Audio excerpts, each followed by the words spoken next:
Collector తగు న్యాయం చేసి నాగవళిలోని తన నివాస గృహంలో నివాసం ఉండేలా అవకాశం కల్పించాలని నాగవళి హోటల్ ఎండీ వరద వెంకట గోవిందరాజులు అలియాస్ కొండబాబు ఆవేదన వ్యక్తం చేశారు. ఈ మేరకు ఆయన 80 అడుగుల రోడ్డులోని తన అపార్ట్మెంటులో మాట్లాడారు. కామేశ్వరి హోటల్స్ ప్రైవేట్ లిమిటెడ్ వ్యవస్థాపకుడు మేనేజింగ్ డైరెక్టర్ అయిన వరద వెంకట గోవిందరాజులను కుమారుడు, కోడలు, మనవడు చేత తన సొంత నివాసమైన హోటల్ నాగవళిలోని పెంట్ హౌస్ నుండి బలవంతంగా బయటకు పంపించేశారని, దీనిపై హైకోర్టును ఆశ్రయించారన్నారు. ఈ రిట్ పిటిషన్ను ఆయన కుమార్తె పి వెంకటరాధ తన తండ్రి తరపున హైకోర్టులో దాఖలు చేశారు. ఇందులో జిల్లా అధికారులు, పోలీసు అధికారులు నిర్లక్ష్యంగా వివరించి పలు ఫిర్యాదులు, ఆధారాలు ఉన్నప్పటికీ వృద్ధుడి హక్కులను కాపాడంలో విఫలమయ్యారని ఆరోపించారు.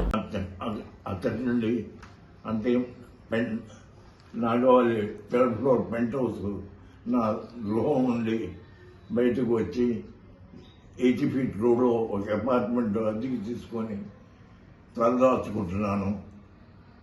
నాకు చట్టబద్ధంగా న్యాయం చేయమని కలెక్టర్ ఆఫీస్ చుట్టూ తిరుగుతున్నాను. నాకు న్యాయం జరగడం లేదు. మీ ప్రెస్ వారం ద్వారా నాకు న్యాయం జరుగుతుందని ఆశిస్తున్నాను. ఏందే ఆ కోడి మనకి చెప్పరు. నన్ను ఒక బంధకాన్ని పెట్టి పెద్ద అల్సేషన్ కుక్కలు 2 పెంచుతూ నా ప్రాణాన్ని తలబెత్తడాన్ని గ్రహించి అక్కడి నుంచి వచ్చి 80 ఫీట్ రోడ్లో ఆనందమయ్య పక్కన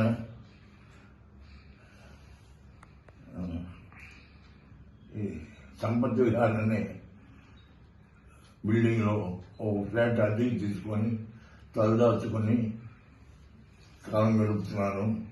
నాకు న్యాయం చేయాలని కలెక్టర్ ఆఫీస్ చుట్టూ గత 3 సంవత్సరాలుగా నేను తిరుగుతున్నాను. నాకు కలెక్టర్ ఈ సీనియర్